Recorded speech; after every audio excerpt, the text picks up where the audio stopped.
الحمد لله وكفى وسلام على عباده الذين اصطفى أما بعد فأعوذ بالله من الشيطان الرجيم بسم الله الرحمن الرحيم إنك لعلى خلق عظيم وقال تعالى ادفع بالتي هي أحسن فإذا الذي بينك وبينه عداوة كأنه ولي حميم وما يلقاها إلا الذين صبروا وما يلقاها إلا ذو حظ عظيم سبحان ربك رب العزة عما يصفون وسلام على المرسلين والحمد لله رب العالمين اللهم صل على سيدنا محمد وعلى آل سیدنا محمد وبارک وسلم۔ نبی کریم صلی اللہ علیہ وسلم صفات کا مجموعہ تھے۔ اللہ تعالیٰ نے جتنی صفات اپنے مقربین کو تقسیم کر کے عطا فرمائی تھیں، ہمارے نبی کو وہ ساری اکٹھی عطا فرمائی تھیں۔ ان صفات میں سب سے زیادہ جس صفت نے آپ کے دشمنوں کو متاثر کیا اور ان کو نرم کیا، آپ کے قریب کیا، وہ آپ کے اچھے اخلاق تھے۔ آپ کے اچھے اخلاق کو دیکھ کر آپ کے جانی دشمن بھی آپ کے گرویدہ ہو گئے اور آپ کے جان نثار بن گئے۔ اور یہ اچھے اخلاق ایک ایسی صفت ہے کہ جو بڑے سے بڑے دشمن کو قریب کر دیتی ہے اور بدصورت سے بدصورت انسان کو خوبصورت کر دیتی ہے۔ یہ ایسی صفت ہے جو بدصورت سے بدصورت انسان کو خوبصورت کر دیتی ہے اور ذلیل سے ذلیل انسان کو معزز کر دیتی ہے۔ یہ ایسی صفت ہے جو انسانوں کے دلوں کے اندر محبت کو اتار دیتی ہے۔ انسان با اخلاق ہو، اس کا اچھا کردار ہو، اس کا اچھا رویہ ہو، اس کی زبان نرم ہو، میٹھی ہو، تو پرایا بھی ہو تو اپنا لگتا ہے، اور اگر انسان کی زبان کڑوی ہو، اس کا رویہ بے ڈھنگا ہو تو اپنا ہو کر بھی پرایا لگتا ہے۔ اس لیے حضور نبی کریم صلی اللہ علیہ وسلم سے کسی نے پوچھا ای الاسلام افضل، یا رسول اللہ سب سے افضل اسلام کیا ہے؟ یعنی مسلمانوں میں سب سے افضل مسلمان کون ہے؟ تو نبی کریم صلی اللہ علیہ وسلم نے یہ نہیں فرمایا اکثرہم صلاۃً یا اکثرہم جہاداً یا اکثرہم صیاماً یا اکثرہم قیاماً باللیل، زیادہ نمازیں پڑھنے والا، زیادہ روزے رکھنے والا، زیادہ رات کو اٹھنے والا۔ آپ نے یہ نہیں فرمایا زیادہ جہاد کرنے والا، آپ نے فرمایا المسلم من سلم المسلمون من لسانہ ویدہ، سب سے افضل مسلمان وہ ہے جس کی زبان اور ہاتھ سے دوسرے لوگ محفوظ ہوں۔ اچھے اخلاق اللہ تعالیٰ کو بہت سی عبادتوں سے زیادہ پسند ہیں۔ اچھے اخلاق والا آدمی بد اخلاق عبادت گزار سے افضل ہے۔ اچھے اخلاق والا آدمی اچھے اخلاق والا آدمی بہت سے نیکی کے کام کرنے والوں سے زیادہ اللہ پاک کے ہاں افضل ہو جاتا ہے، اس لیے کہ وہ مخلوق کے دل خوش کرتا رہتا ہے، اللہ اس سے خوش ہو جاتے ہیں۔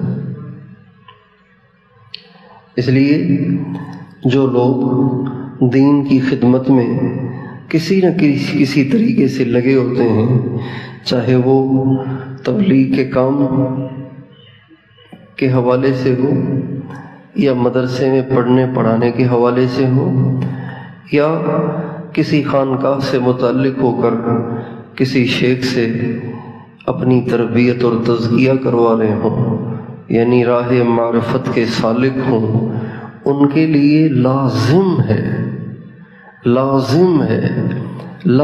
ہے کہ ان کے اخلاق اچھے ہوں۔ کیوں؟ ایک تو اس وجہ سے کہ ہمارے نبی کے اخلاق اچھے تھے۔ اچھے اخلاق فرض ہیں۔ اچھے اخلاق کیا ہیں؟ اچھے اخلاق کیا ہیں؟ اچھے اخلاق کیا ہیں؟ فرض۔ بد اخلاق فاسق ہے، اچھے اخلاق فرض ہیں۔ اور دوسری بات یہ ہے کہ اچھے اخلاق سے اس لائن کی نیک نامی ہے جس لائن میں وہ لگا ہوا ہے۔ اگر تبلیغ والا ہے، اچھے اخلاق ہیں، اس سے تبلیغ کی نیک نامی ہے، لوگ کہیں گے بھئی تبلیغ بڑا اچھا کام ہے۔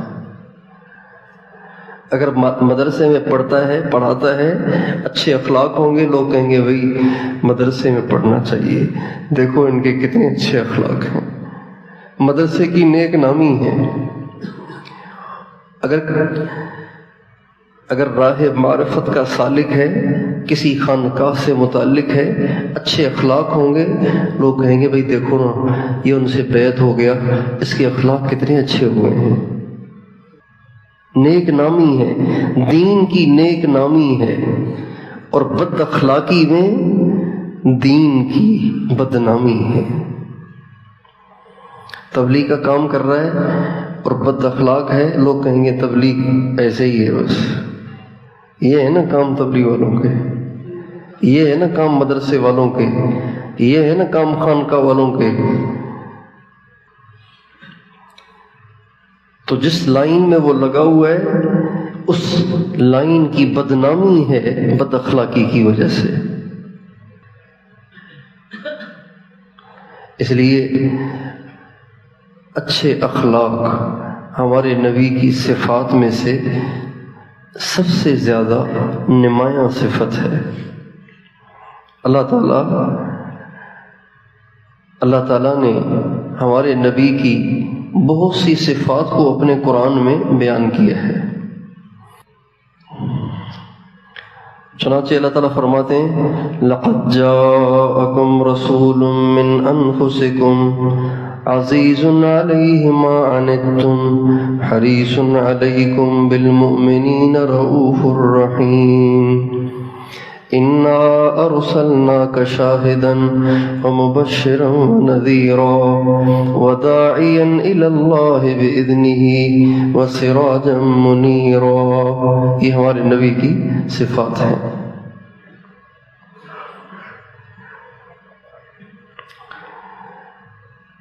لیکن جو لہجہ اللہ تعالیٰ نے اپنے نبی کے اخلاق کو بیان کرنے میں اختیار فرمایا ہے وہ کسی صفت کو بیان کرنے میں اختیار نہیں فرمایا۔ اے میرے نبی آپ شاہد ہیں، مبشر ہیں، نذیر ہیں، داعی ہیں، چمکتا چراغ ہیں، یہ صفات ہیں۔ تمہارے پاس ایسا نبی آیا ہے جو بڑا متواضع ہے اور اسے تمہاری ہدایت کی حرص ہے، انتہا درجے کا شوق ہے تمہیں ہدایت پہ لانے کا، اور ایمان والوں پر بڑا مہربان اور بڑا شفیق ہے۔ یہ ہمارے نبی کی اللہ تعالیٰ نے صفات بیان کی۔ لیکن ہمارے نبی کے اخلاق جب بیان فرمائے تو یہ نہیں فرمایا میرے نبی بڑے اچھے اخلاق والے ہیں، یہ نہیں فرمایا، بلکہ آپ علیہ السلام کے بارے میں اللہ تعالیٰ نے فرمایا، اللہ تعالیٰ یوں فرما سکتے تھے انک متخلق بخلق حسن، آپ بڑے اچھے اخلاق کے ساتھ متصف ہیں، اللہ نے یہ نہیں کہا انک ذو خلق حسن، اچھے اخلاق والے ہیں، یہ بھی نہیں کہا، بلکہ فرمایا انک، بے شک، بڑی مضبوط اور کنفرم بات کر رہا ہوں، کیا؟ بے شک، علی خلق عظیم، اے میرے نبی آپ کے اخلاق کے کیا کہنے، آپ اخلاق میں اتنے اونچے چلے گئے کہ اخلاق بھی پیچھے رہ گئے، آپ اخلاق میں اتنے اونچے چلے گئے کہ اخلاق بھی، بتائیے، پیچھے رہ گئے ہیں۔ اللہ، علماء سمجھتے ہیں کہ اللہ ہے استعلاء کے لیے، وعلا للاستعلاء، اللہ یہ بات بتاتا ہے کہ اس کا جو ما قبل ہے وہ اوپر چلا گیا ہے، اس کا جو ما بعد ہے وہ نیچے رہ گیا ہے۔ زید علی السطح، زید چھت پر ہے، زید اوپر چلا گیا ہے، چھت اس کے نیچے ہو گئی ہے۔ انک لعلی خلق عظیم، اے میرے نبی تیرے اخلاق کے کیا کہیں، تو اخلاق میں اتنا بلند ہو گیا ہے کہ اخلاق بھی پیچھے رہ گئے، تو اخلاق سے بھی اونچا چلا گیا ہے۔ یہ ہمارے نبی کے اخلاق تھے۔ آپ کو غصہ آتا تھا لیکن آپ برداشت کرتے تھے، یہ اچھے اخلاق ہیں۔ غصہ آپ کو آتا تھا لیکن آپ کیا کرتے تھے؟ آپ کیا کرتے تھے؟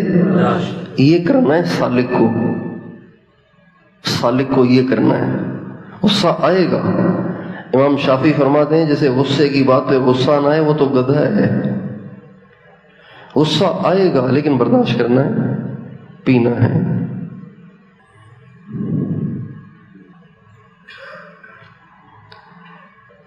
اور غصہ آ جانے کے بعد سب سے پہلا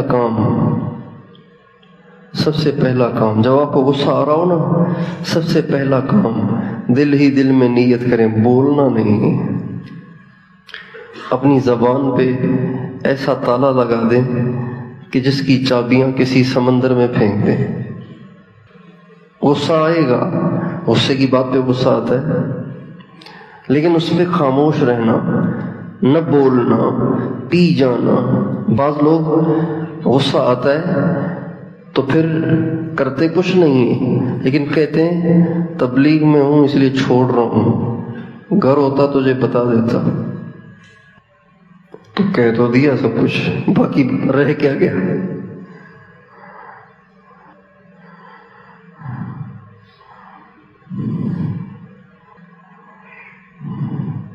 روزہ ہے ورنہ میں تجھے ایسی چکھا دیتا نا، یاد رکھتا تو، روزہ ہے اس لیے چھوڑ رہا ہوں، تو کہہ تو دیا سب کچھ۔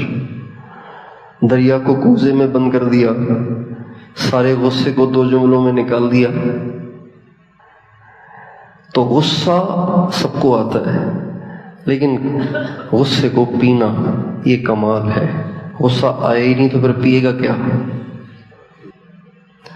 اندھا اگر نظروں کی حفاظت کرے تو کیا کمال ہے؟ اندھا اگر نظروں کی حفاظت کرے تو کیا کمال ہے بھائی؟ دیکھ تو ویسے ہی نہیں سکتا تو بد نظری کیسے کرے گا؟ غصہ تو آتا ہی نہیں تو غصے کو پیے گا کیسے؟ اللہ تعالیٰ فرماتے ہیں سارعوا الی مغفرۃ من ربکم وجنہ ارضها السماوات والارض اعدت للمتقین الذین ينفقون فی السراء والضراء والکاظمین الغیظ والعافین عن الناس واللہ یحب المحسنین۔ دوڑو اس جنت کی طرف جس کی چوڑائی زمین آسمان کے بقدر ہے، اور وہ بنائی گئی ہے متقیوں کے لیے، اور متقی وہ ہیں جو تنگی میں بھی خرچ کرتے ہیں، فراخی میں بھی خرچ کرتے ہیں۔ غصہ آتا ہے لیکن وہ پی جاتے ہیں۔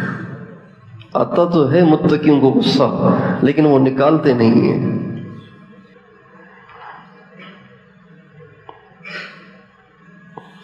ہمارے نبی کو غصہ آتا تھا لیکن آپ پی جاتے تھے۔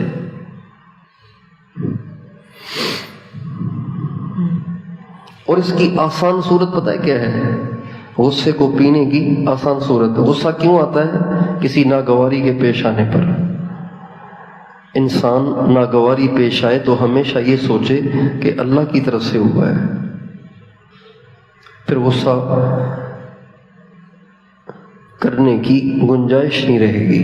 چنانچہ آپ علیہ السلام کی عادت شریفہ یہ تھی کہ آپ کے گھر میں کسی سے کوئی نقصان ہو جاتا، برتن ٹوٹ گیا، کوئی اور نقصان ہو گیا، اور گھر والے اس کو ڈانٹنے لگتے تھے، تو آپ فرماتے تھے ڈانٹو نہیں، قدر اللہ وما شاء فعل۔ اللہ نے لکھا تھا نا، پہلے سے لکھا ہوا تھا، اللہ نے جو چاہا سو ہو گیا۔ قدر اللہ وما شاء فعل، اللہ نے ایسے ہی لکھا تھا۔ ایک آدمی نے آپ کو زور سے ٹکر مار دی،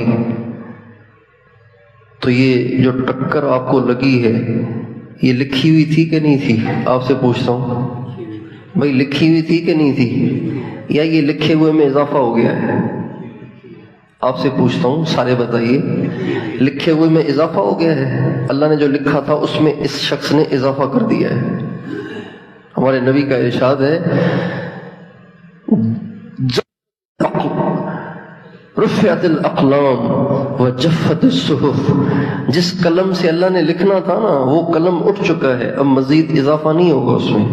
وجفت الصحف، اور جس سیاہی سے اللہ نے لکھا تھا وہ سیاہی خشک ہو گئی ہے، لہذا اب کوئی چیز مٹ نہیں سکتی۔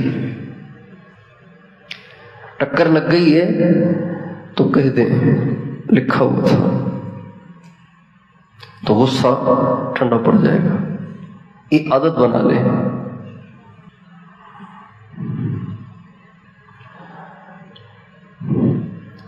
شدید بھوک لگی ہوئی ہے، صبح سے کچھ نہیں کھایا، آپ گھر پہنچے، بیگم نے چاول پیش کیے وہ بھی کچے، اب غصہ آ رہا ہے، میں نے باہر بھی کچھ نہیں کھایا کہ گھر جاؤں گا سکون سے کھاؤں گا، اور یہ بے وقوف نے چاول پکائے وہ بھی آدھے کچے، غصہ آ رہا ہے۔ اب آپ نے کیا کہنا ہے؟ مقدر میں کچے ہیں، اب میں کیا کروں؟ لکھے تو کو تو کوئی بدل نہیں سکتا، لکھے وہی کچے ہیں۔ اب اچھے لگتے ہیں تو کھا لو، نہیں لگتے تو یہ سوچو کہ دوپہر کا کھانا شاید نصیب میں ہی نہیں۔ اس سے غصے کو قابو کرنا آسان ہو جائے گا۔ ہمارے نبی کی سنت ہے، یہاں سے اخلاق شروع ہوتے ہیں، اخلاق یہاں سے شروع ہوتے ہیں۔ غصے کو پینا، غصہ نہیں کرنا۔ ہمارے اکابر کو اللہ تعالیٰ نے غصے کو پینے کے بعد اتنی قوت دی تھی، اتنی ہمت دی تھی کہ ایسی ناگواریاں اگر پتھروں پر بھی پڑیں تو وہ ٹوٹ جائیں، لیکن ہمارے بزرگوں کو اللہ تعالیٰ نے ایسی استقامت دی تھی کہ وہ ایسی ناگواریوں میں بھی ہلتے نہیں تھے، ان کے چہرے کی مسکراہٹ بھی ختم نہیں ہوتی تھی۔ امام اعظم ابو حنیفہ رحمۃ اللہ علیہ کے پاس ایک شخص آیا۔ امام اعظم رات کو سوتے نہیں تھے، 40 برس تک رات کو نہیں سوئے۔ کس وقت سوتے تھے؟ دوپہر کو کھانا کھا کے تھوڑی دیر لیٹ جاتے تھے، باقی کام کام کام کام کام کام۔ ایک شخص آیا امام صاحب کے دروازے پہ، دھما دھم ٹھا ٹھا. دروازہ کھٹکھٹانے کے بھی آداب ہوتے ہیں. لوگ دروازہ کھٹکھٹاتے ہیں ایسے جیسے اینٹیں پھینک رہے ہیں.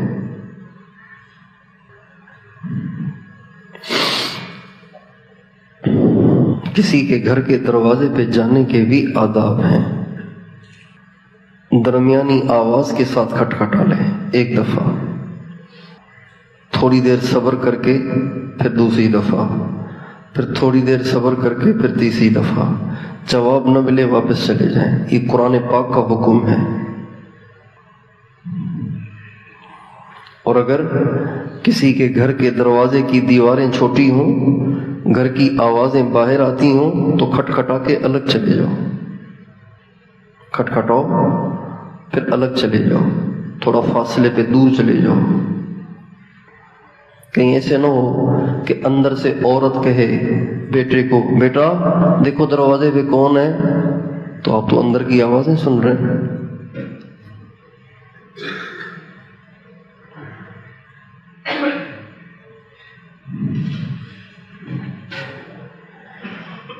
امام اعظم صاحب کا دروازہ کھٹکھٹایا بہت شاندار طریقے سے، زوردار طریقے سے. امام صاحب بیچارے ابھی ابھی لیٹے تھے، اٹھ کے آئے. کہا جی فرمائیے. کہا جی ایک مسئلہ پوچھنا ہے. پوچھ لو. کہنے لگا اوہو میں تو بھول گیا،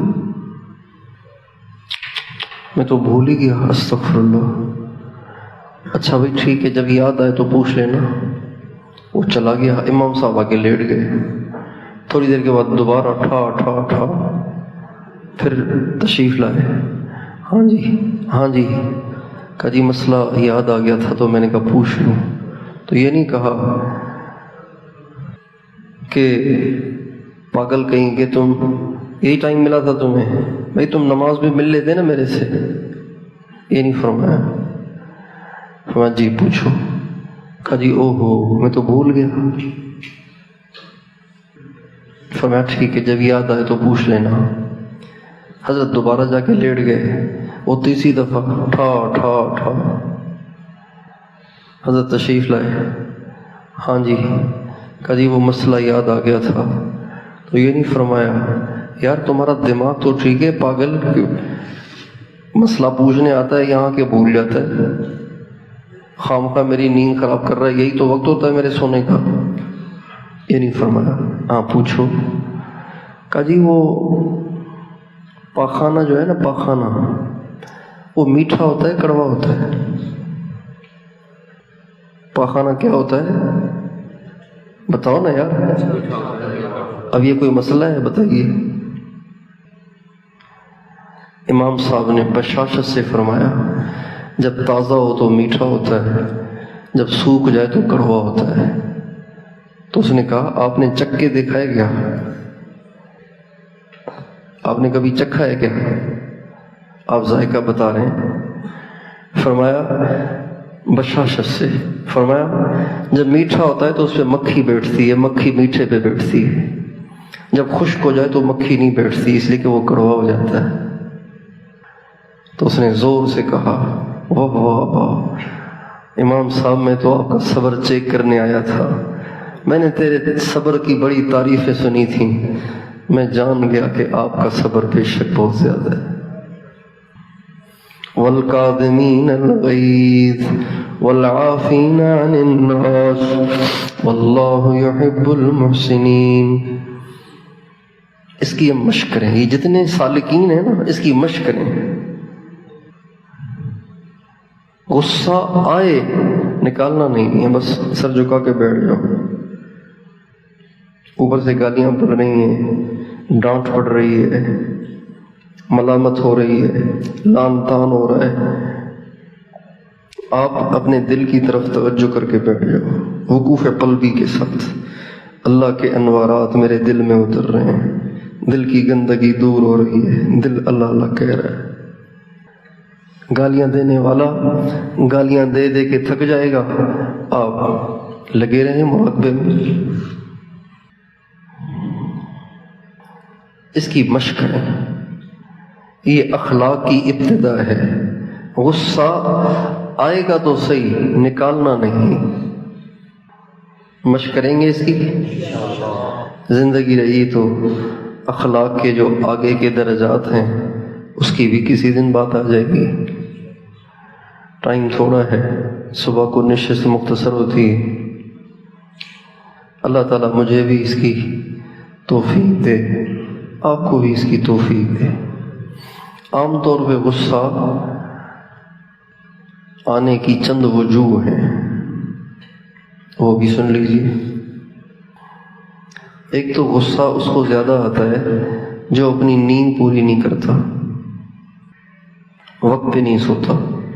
رات کو جو جلدی سوئے اور صبح کو جلدی اٹھے اس کو غصہ کم آتا ہے، جو رات کو دیر سے سوتا ہے اس کو غصہ زیادہ آتا ہے۔ اس لیے اپنی نیند پوری رکھنی چاہیے۔ ہمارے ایک ساتھی ہیں بلوچستان کے، یہاں آتے رہتے ہیں مجلس میں، شغلی سے ہیں۔ وہ کہتے ہیں جب نیند پوری ہو تو اخلاق اچھے ہوتے ہیں، نیند پوری نہ ہو تو اخلاق کی بیٹری لو ہو جاتی ہے۔ نیند پوری ہونی چاہیے۔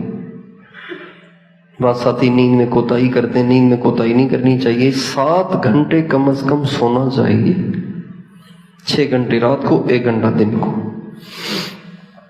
5 گھنٹے رات کو، 2 گھنٹے دن کو۔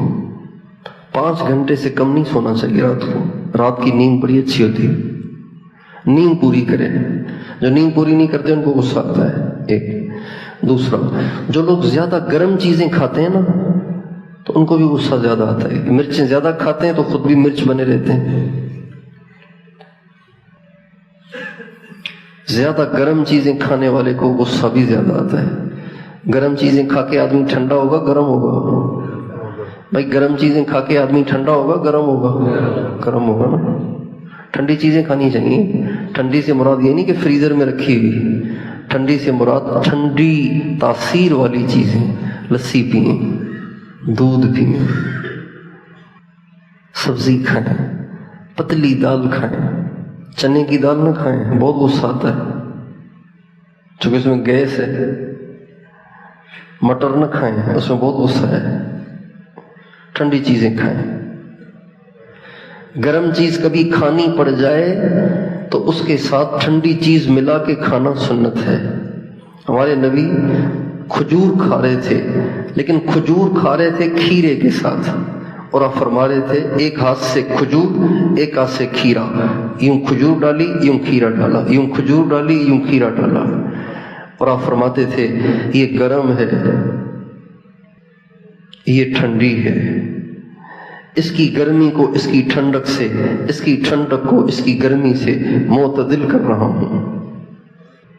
ہمارے نبی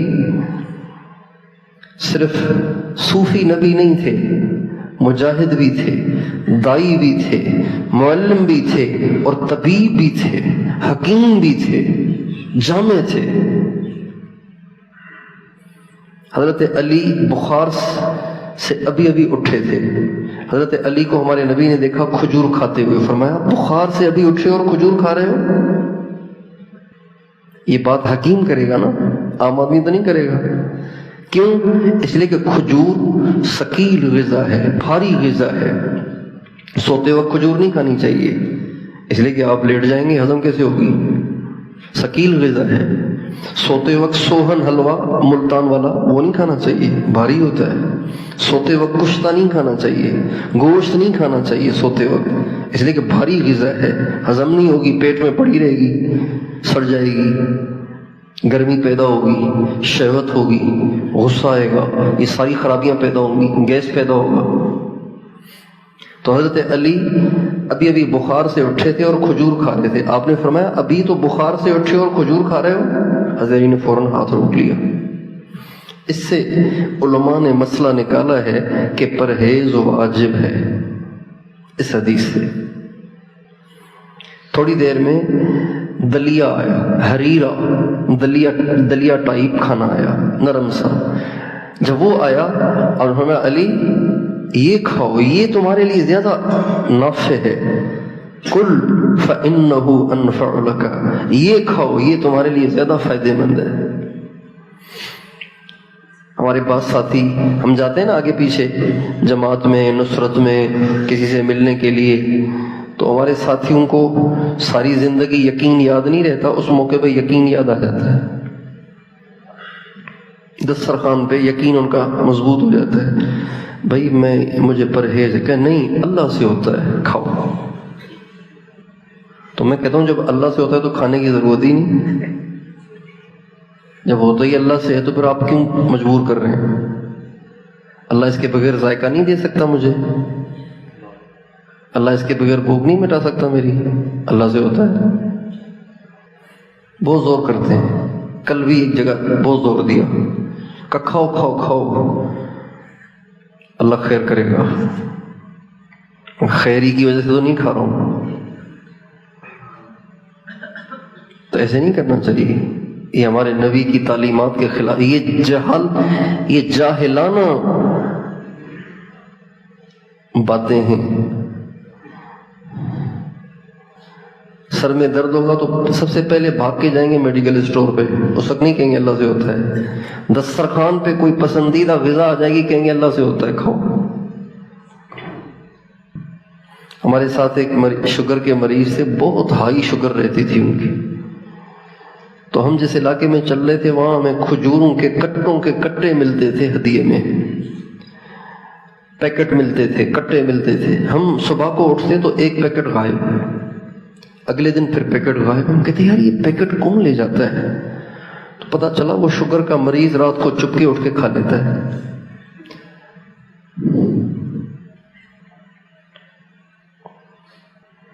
میں نے کہا اب یہ کیوں ایسے کرتے ہیں؟ کہ گھر جانے کا ٹائم قریب ہے، ویسے ہی بچوں نے پھیکے پاپے کھلانے ہیں، مجھے کھانے دو یہاں پہ یار۔ پرہیز واجب ہے، پرہیز کرنا چاہیے۔ جو گرم غذائیں کھائے گا، گرم غذائیں کھائے گا وہ گرم رہے گا، جو ٹھنڈی غذائیں کھائے گا وہ ٹھنڈا رہے گا۔ بعض لوگوں کو کھانسی ہوتی ہے اور ٹھنڈے پانی پینے کا ان کو مرض ہوتا ہے، چٹنی پینے کا مرض ہوتا ہے ان کو، چٹنی پیئیں گے، ٹھنڈا پانی پیئیں گے، آئس کریم بھی ٹکا کے کھائیں گے، کھانسی ہوتی ہے، پرہیز نہیں کرتے۔ ہمارے ساتھ جماعت میں ایک ساتھی تھے 1991 میں، تو ان کو کھانسی ایسی تھی کہ جب وہ کھانستے تھے تو ساری مسجد گونجتی تھی۔ بعض کھانسیاں خراب ہو جاتی ہیں نا تو عجیب آواز بن جاتی ہے اس میں، وہ کھانسی تھی ان کو، لیکن ان کا معمول تھا۔ معمول کیا تھا؟ وہ مولی رات کو کاٹ کے، سردیوں میں ٹھیک ٹھاک سردیاں پنجاب کی، ان سردیوں میں مولی کاٹ کے مسجد کی چھت پہ رکھ کے آتے تاکہ ساری رات اس پہ شبنم پڑے، اور صبح کو نہار منہ کھاتے تھے، اور سارا دن ایسے کھانستے تھے کہ جیسے مسجد کی دیواریں ہل رہی ہوں۔ تو میرے بابا ساتھ تھے، وہ ہنستے تھے، وہ کہتے تھے کام دیکھو اس کے سارا دن کھانستا ہے اور ساری رات شبنم پہ مولی رکھ کے صبح کو نہار منہ کھاتا ہے۔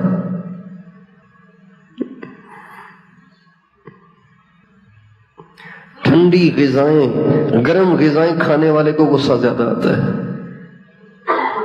آپ دیکھیں کراچی والے کتنے مسالے کھاتے ہیں، کھاتے ہیں کہ نہیں کھاتے ہیں؟ تو بولتے بھی زیادہ ہیں، کراچی والے زیادہ بولتے ہیں نا، اس لیے کہ گرم غذائیں زیادہ کھاتے ہیں۔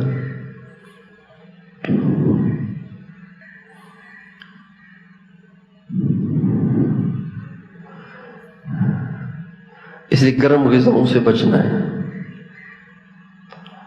پٹھان زیادہ چیختے ہیں اس لیے کہ یہ مینڈھے کا گوشت زیادہ کھاتے ہیں، مینڈھے کا گوشت پٹھان بہت کھاتے ہیں۔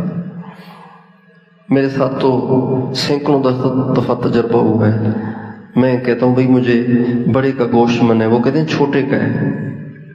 میں کہتا ہوں بھائی کون سے چھوٹے کا ہے؟ وہ مینڈھے کو بھی چھوٹا کہتے ہیں اور واقعی چھوٹا ہے، لیکن مینڈے کا گوشت شدید گرم ہے. تو مجھے ایک دفعہ تو کہا کہ بکرے کا ہے، میں نے کھا لیا تو میں لیٹ گیا، طبیعت خراب ہو گئی. میں نے کہا آپ نے مجھے مینڈے کا کھلایا؟ کہا نہیں، چھوٹے کا تھا. میں نے کہا آپ تحقیق کریں، کسائی سے پوچھیں، خام خواہ ایسے ہی بے تحقیق بات نہ کریں. تو واقعی مینڈے کا تھا. جو گرم چیزیں کھائیں گے ان کو غصہ زیادہ آئے گا. جن کو قبض کی بیماری ہوگی نا ان کو بھی غصہ زیادہ آتا ہے، جو کہ گیس، قبض کا مطلب ہے پاخانے کا پڑا رہنا، باہر نہ نکلنا، پڑا رہنا. پاخانہ جب پڑا رہے گا تو اس سے بخارات اٹھتے ہیں، وہ دماغ پہ چڑھتے ہیں اور دماغ کی تری کو خشک کر دیتے ہیں. آپ دیکھیں نا، یہ دیکھیں، میں نے تھوڑی سی تھوک لگا دی ہاتھ کو، اس کو میں 3 دفعہ پھونک ماروں گا تو یہ خشک ہو جائے گی نا، خشک ہو جائے گی نا. فرش گیلا ہو، پنکھا چلائیں گے تو خشک ہو جائے گا نا. تو جب گیس اٹھتا ہے معدے سے، آنتوں سے دماغ پہ، تو دماغ خشک ہو جاتا ہے. خشک ہو جاتا ہے تو ایک تو نیند صحیح نہیں آتی اور غصہ زیادہ آتا ہے. اس لیے قبض سے بچیں، قبض نہ ہونے دیں. اور قبض کو ختم کرنے کے لیے پھکیاں نہ کھائیں، پانی زیادہ پئیں. جو لوگ پھکیاں زیادہ کھاتے ہیں ان کے معدے پھکی کے عادی ہو جاتے ہیں. جب تک پھکی نہیں کھائیں گے تب تک ان کا پاخانہ نکلے گا ہی نہیں. اس لیے پانی زیادہ پئیں. ہمارے ایک مدرسے کے طالب علم کو ایسا قبض ہو گیا، آپ کہیں گے پتہ نہیں یہ کون سا بیان ہو رہا ہے، حکمت کی باتیں ہو رہی ہیں، لیکن یہ سلوک کے لیے ضروری ہے. اس لیے کہ معدہ ٹھیک ہو تو دماغ ٹھیک رہتا ہے، دماغ ٹھیک ہوگا تو مراقبہ اچھا ہوگا. معدہ ٹھیک نہیں ہوگا تو معدے کے بخارات دماغ پہ چڑھ رہے ہوں گے تو آپ کہیں گے کہ دل اللہ اللہ کرے اور دماغ میں ادھر ادھر کے خیالات آ رہے ہوں گے. ہمارے ایک طالب علم کو ایک ہفتے تک باتھ روم جانے کی حاجت نہیں ہوتی تھی. ایک ہفتے تک پاخانہ نہیں آتا تھا، ایک ہفتے تک. اور کھانا بھی ٹکا کے کھاتا تھا. میں پوچھا تھا پتہ نہیں کہاں جا رہا ہے تمہارا کھانا یار، لیکن سارا جسم درد ٹوٹا ہوا، دماغ غصے سے بھرا ہوا. تو میرے بابا کہا کرتے تھے بھئی قبض کا مریض پانی زیادہ پیے. میں نے اس سے کہا تم پانی زیادہ پیو. اس نے 30 گلاس پینا شروع کر دیے. کتنے؟ 30 گلاس. آپ نہیں پینا 30 گلاس، یہ اسی کے لیے تھا چونکہ اس کو قبض بھی ایسا تھا. 30 گلاس وہ ایک دم نہیں پینے، تھوڑا تھوڑا تھوڑا، آدھا گلاس آدھا گلاس آدھا گلاس، ہر 10-15 منٹ میں آدھا گلاس آدھا گلاس. شروع میں پیشاب زیادہ آتا ہے، پھر نارمل ہو جاتا ہے. وہ قبض ایسا اس کا ٹوٹا کہ اس کو 20 سال ہو گئے ماشاءاللہ، ابھی تک اس کو قبض نہیں ہوا کبھی. اور جسم بھی ایسا اس کا ٹائٹ ہے اس وقت، ایسا صحت مند ہے، ایسا اس کا چہرہ سرخ اور لال ہے. معدے کے سارے مرض دور ہو گئے. قبض نہ ہونے دیں. قبض والے کو غصہ آتا ہے اس لیے کہ گیس چڑھتا ہے. اور دوسرا، نیند پوری کریں. تیسرا، گیس والی چیزوں سے پرہیز کریں. گیس زیادہ پیدا ہو تب بھی غصہ آتا ہے. مٹر سے، چنے کی دال سے، گوبھی سے، ان چیزوں سے پرہیز کریں. یہ طبی اسباب ہیں غصہ آنے کے. تو انشاءاللہ غصے سے بچیں گے نا. آئے گا تو کیا کریں گے؟ پئیں گے یا کھائیں گے؟ غصے کو پئیں گے، نکالیں گے نہیں. اللہ تعالیٰ مجھے بھی، آپ کو بھی، ہم سب کو اچھے اخلاق کی توفیق نصیب فرمائے. لا الہ الا اللہ محمد الرسول اللہ. لا الہ الا انت سبحانک انی کنت من الظالمین. اللہم صلی علی سیدنا محمد وعلی آلہ وبارک وسلم تسلیما کثیرا کثیرا. اللہم اغفر لنا ولأبوینا ولوالدینا ولأساتذتنا ومشائخنا ولأحبابنا وأقاربنا ولجميع المؤمنين والمؤمنات والمسلمين والمسلمات الأحياء منهم والأموات من الجنة والناس. اللهم قاتل الكفرة الذين يكذبون رسلك ويقاتلون أولياءك. اللهم لعنهم لعنا كبيرا. اللهم قاتلهم قتالا شديدا. اللهم شتت شملهم ومزق جمعهم وامح آثارهم. اللهم اقطع دابرهم. اللهم أنزل بهم بأسك الذي لا ترده عن القوم المجرمين. اللهم دمر ديارهم. اللهم اجعل تدبيرهم في تدبيرهم. اللهم عليك بهم. اللهم عليك بهم. اللهم عليك بهم. اللهم عليك بهم. اللهم انصر الإسلام والمسلمين واخذل الشرك والمشركين.